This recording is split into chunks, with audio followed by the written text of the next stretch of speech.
This is not a video commentary about how 3D is bad or how it's a dying format. Honestly speaking, 3D never lived up to its potential because people didn't care. Neither the filmmakers nor the audience. 3D cinema peaked in 2011 and it was the same year I first watched a 3D movie. It was Harry Potter and the Deathly Hallows Part 1. And the year after that, I watched The Avengers in 3D as well as Life of Pi in 3D. And I was absolutely blown away as an 11-year-old kid. And you know, the years after that, it just went downhill. 3D TVs were dead on arrival and people stopped shooting native 3D, and all we got was a bunch of generic action movies in the 2D to 3D post-converted mess. And they weren't good at all. And for the past 6-7 years, every single time I go to watch a Marvel film, put those glasses on, it's like I'm watching a 2D presentation. There's nothing special anymore in 3D. There's no wow factor in 3D anymore. And I honestly forgot what good 3D is supposed to look like until I watched James Cameron's Avatar in IMAX. I'll tell you why. Because people love to watch people, and people are fascinating in 3D because you feel like you're really there with them, as opposed to watching flat symbolic information on a screen.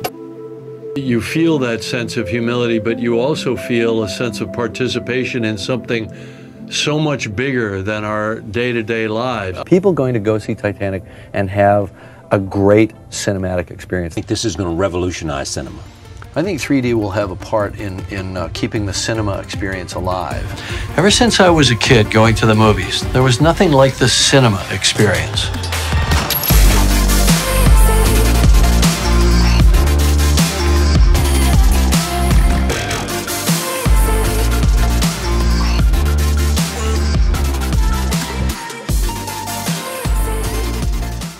Okay, now just to be clear, James Cameron did not invent 3D, and the tech has been around since the 1950s, and it's relatively simple to understand. You shoot using two cameras placed side by side, one for each of your eyes, and it's projected back using a set of two projectors, one for each of your eye, and then you wear glasses when you watch a 3D movie so that the glasses filter out each image for your eye, and your brain sort of fuses that together and you perceive depth. And even though the technology has been around for a long time, it wasn't really mainstream. It was like a novelty thing, like present in amusement parks and museums. But it actually went fully mainstream thanks to James Cameron's Avatar in 2009. The script for Avatar was actually ready in 1996 before the release of Titanic, and he was just waiting for the technology to catch up so that he could fulfill and realize his vision to the maximum potential. Wait till you see Poseidonus in 3D with Aquaman riding Storm. What's Storm? Well, that's his animatronic seahorse. Amazing. I mean, eventually you won't even need actors, right? In 5 years, we won't. Kidding. And in this 12-year gap, he was basically trying out and exploring new ways to shoot 3D just in time for Avatar in the foreseeable future. And remember when I told you that the way 3D is shot is that you take two cameras and place them side to side?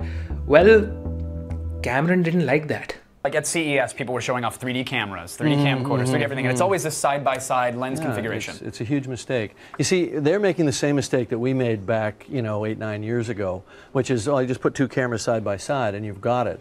Well, human vision works that way, but when you're watching a movie, it can't work that way. And yeah, because of that, he just developed a new camera. You can actually go and see these patents filed under his name, also called the fusion camera system. The bottom line was that he was trying to reduce the interocular distance between those two cameras using something called a beam splitter, which would split the incoming ray into two, which would go into two of those lenses.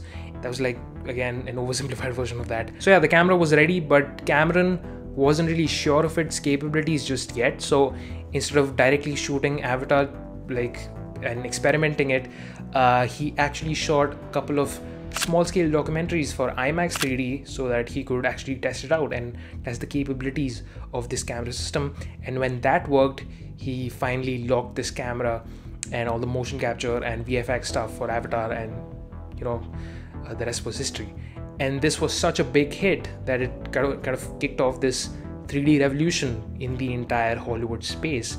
So much so that freaking Martin Scorsese, he used this particular camera to shoot Hugo. And then we had films like Michael Bay's Transformers movies as well as Life of Pi, which were also shot using native 3D cameras, and this kicked off a trend of doing 3D native photography on set instead of post-converting 2D photography into 3D. Now, post-conversion isn't always that bad.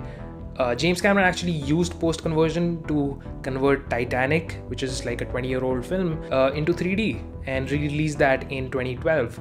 And Cameron actually oversaw the entire remaster and restoration process of Titanic. So it goes on to say that artistic intent is always very, very important, no matter if you're shooting native 3D or if you're post-converting. After I watched the remastered Avatar in IMAX laser, I actually got a sense of what 3D is actually supposed to be.